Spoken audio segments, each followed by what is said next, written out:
We flip switches, plug in our devices, and honestly, we rarely give a second thought to the massive amounts of energy pulsing just millimeters from our fingertips. But to truly stay safe, we've got to understand what we're actually dealing with in this explainer. Think about it. What invisible force can simultaneously power an entire city and stop a human heart? Electricity is the ultimate double-edged sword. On one hand, it's literally the lifeblood of modern civilization. On the other, it's a highly volatile physical phenomenon that plays by very strict, unforgiving scientific rules. Here's our roadmap for today. We'll be covering the science of electricity, the be-safe hazards, high-risk situations, protection and control, and finally, safe working practices. Let's jump right in. Section 1, the science of electricity. Because, we really can't talk about safely containing electricity until we understand what it fundamentally is. So electricity actually begins as energy made available by the flow of outer free electrons from atom to atom. Everything in the universe is made of atoms, right? In the center, you've got a nucleus packed with positive protons and neutral neutrons. But orbiting around that are the electrons. Those outer ring electrons, often called valence electrons, they're held pretty loosely. If you apply a little pressure, they can literally be bumped from one atom to the next. And that movement, that flow of tiny negative charges, that is exactly what we call an electric current. Now here's the crucial point. Materials like copper actively invite these electrons to move freely as a current. We call those conductors. But insulators, they act as a protective barrier to keep that invisible threat caged. This is exactly why we wrap highly conductive copper wires in rubber or plastic. Think of the conductor as the superhighway for electrons, and the insulator as the heavy concrete barrier that keeps those fast-moving cars from crashing into the environment, or worse, crashing into you. To really wrap our heads around this, the water analogy works wonders. Think of voltage as the water pressure, current as the actual flow rate of the water, and resistance as the size of the pipe it's flowing through. This balancing act is known as Ohm's law, and it's how we design safe electrical circuits. If you crank up the voltage, the pressure pushing those electrons, the current flow goes up. But if you increase the resistance, say by using a thinner wire or a less conductive material, the current flow drops right down. Now there's a really sharp contrast between the direct flatline flow of DC current from something like a battery and the wavy reversing sine wave of AC current that comes from standard main supply. With direct current, those electrons are marching steadily in one single direction. But with alternating current, the stuff powering our buildings, the flow constantly changes direction, whipping back and forth.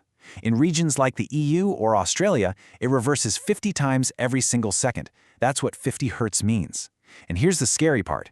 The human body happens to be particularly and dangerously sensitive to that specific 50 Hertz rhythm. Moving on to Section 2, the be-safe hazards. So, what actually happens when our carefully designed conductors and insulators fail? Well, this incredibly sticky acronym, Be Safe, is your instant mental checklist for the devastating hazards electricity poses when it's unleashed. It stands for burns, shock, arcing, fire, and explosion. Whether it's a faulty phone charger overheating and starting a fire, or a catastrophic failure in heavy switchgear causing a literal explosion, electrical energy is always desperately seeking an outlet, and if your body becomes part of that outlet, the results are catastrophic. We can never underestimate this invisible threat. It's wild, but quite low currents of just a few milliamps from a standard 230-volt socket can cause fatal respiratory failure or cardiac arrest. The danger isn't just up there in massive power lines. That standard main supply you use to plug in your laptop, it's more than enough to be lethal. If you touch a live wire and complete the circuit, especially if that current flows hand-to-hand straight across your heart muscle, it completely scrambles your body's own electrical signals. And there's a vital distinction we need to make here. A shock happens when you make direct physical contact. But an arc flash, that happens when a massive fault causes electricity to literally rip through the air. The heat dissipated in an arc flash can start a fire in a quarter of a second. Plus, the ultraviolet radiation acts like an instantaneous severe sunburn, blasting intense heat and molten metal at you without you ever even touching a wire. Which brings us to Section 3, high-risk situations.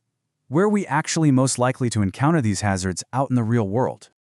You might be surprised to hear that nearly a quarter of reportable accidents involve simple, portable equipment. We're talking frayed cables or overloaded sockets. But step outside and you face overhead power lines that could easily arc to a scaffold pole or underground cables just waiting to be struck by an excavator.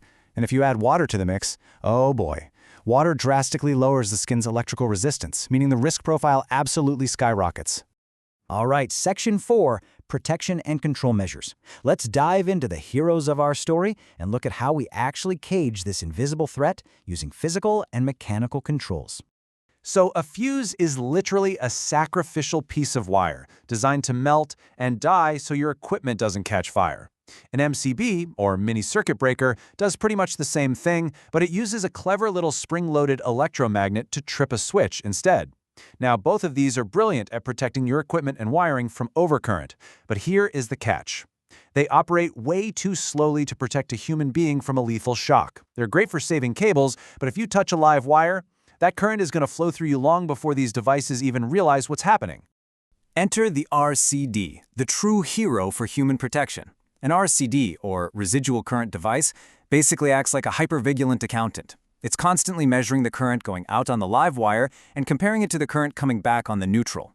If those numbers don't match exactly, meaning some electrons have gone missing and are potentially flowing through you into the ground, it physically slams the circuit shut in as little as 40 milliseconds. Honestly, it's a total lifesaver. Then we have double insulation. For things like power tools, double insulation surrounds the live conductors so thoroughly that it drastically drops the odds of that electrical energy ever reaching you. You might have seen the box within a box symbol on these tools. Instead of relying on an earth wire to carry away fault currents, the manufacturer wraps all the internal live parts in a primary layer of insulation and then wraps that entire thing in a secondary, separate casing. So even if the inside breaks down completely, the outside shell keeps you totally safe. And this setup is just a brilliant engineering solution. By using a special step-down transformer, the standard 230-volt main supply is lowered to 110 volts. But because the system is, quote, center tapped to earth, the absolute maximum voltage you could be exposed to during an earth fault is only 55 volts. In really harsh, wet, or highly conductive environments like a muddy construction site, dropping the supply voltage down like this tackles the risk right at the source.